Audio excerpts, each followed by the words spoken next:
Timothy, before we get to talking about the picture, I bring you greetings from a friend, from Stephanie Zimbalist, who said that I should say to you, toy, toy, toy. And I said, is that something dirty? And she assures me it is not. Oh, Stephanie, how nice. And we were just talking about Del Rio. Well, I was in Del Rio in Texas working on a film series for TV called Centennial that Stephanie was in.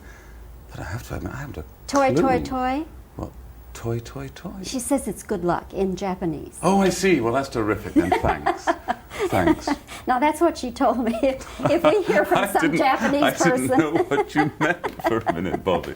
I thought there was some wonderful moment when toy, toy, toy had meant something to me. Now, that's what she told me to tell you. Anyway, Terrific. she's a charming, lovely woman. Oh, yeah. But we are here to talk about you as the new James Bond. And I must tell you straight away that you are the most romantic of the James Bonds. And I, as a woman, that was my reaction. And I analyzed it later, and I think it's because of the relationship that you have with one woman. Now, how important was that to you? Was that something that was already there, or was that something that you asked them to think about?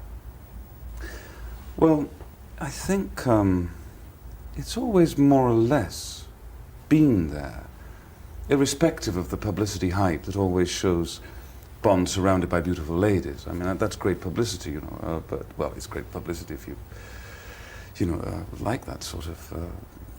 I think the films should be and are much more serious than that kind of publicity would lead you to believe. The movies have always centered around one leading lady, right from the very beginning, Dr. No with Ursula Andress, right through to the one in which he got married, and I think looking at them through the series, certainly as a generalization, Bond has always fallen for one lady. I think if our film has developed that, I think if our film has developed that theme, then I'm very, very pleased, because I think it's a good theme, it's a right theme, it brings a better dimension to the film, and I do think it's classic Fleming. I mean, Fleming, when I read Fleming to find out how the hell to play James Bond, I was astonished by how romantic Fleming was. I mean, he had his man going out on these very difficult, dangerous, tense, extraordinary missions, and always seeing a lady who was a victim or in distress and rescuing her and falling in love with her. And it was genuine love. Now, I do think that theme has been in all the films, but I think it has been more developed in ours, and I think that's great credit to Mariam Dabo. Was there ever a day, Timothy, when, because of the great physical stuff that one must do as Bond, was there ever a day when you said to yourself, why in the world did I ever take this on? Oh, no. No. Never got that tough, huh? No, I think the real toughness was just the pressure of work. I mean, it was a very long shooting schedule. It's the longest I've ever worked on anyway. It's 19 weeks. And in that 19 weeks, I was supposed to have 4 days off, and I never got them. And often, when you're on location, you work very long hours. I mean, they're not the same hours you work when you're in town. And there is the constant pressure to think of something. I've got to go on any second, and not only be real and believable, but also try and find something that's imaginative and new and show another facet of the character.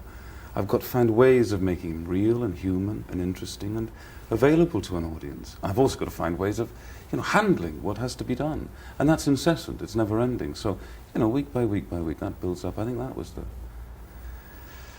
the difficulty. I mean, the physical stuff is, you know, you can take a pause, you can have a break, you can get your breath back, and then you can run down the street.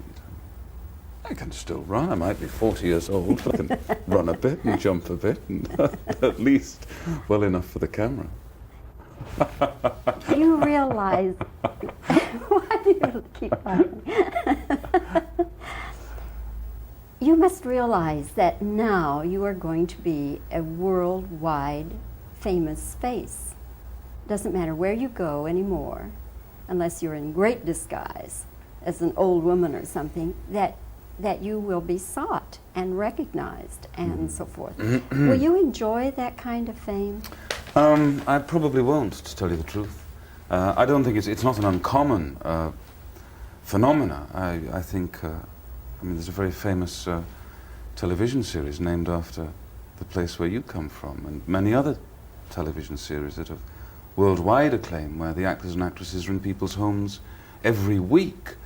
Many people have had the same problem.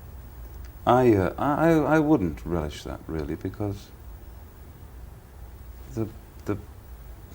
I don't know, the fabric for one's work comes from being able to be anywhere and everywhere. Film stars actually earn their money playing ordinary people. And if you're removed from the world of ordinary people, if you're forced out of that, you lose the very, earth, soil, nutriment of your work.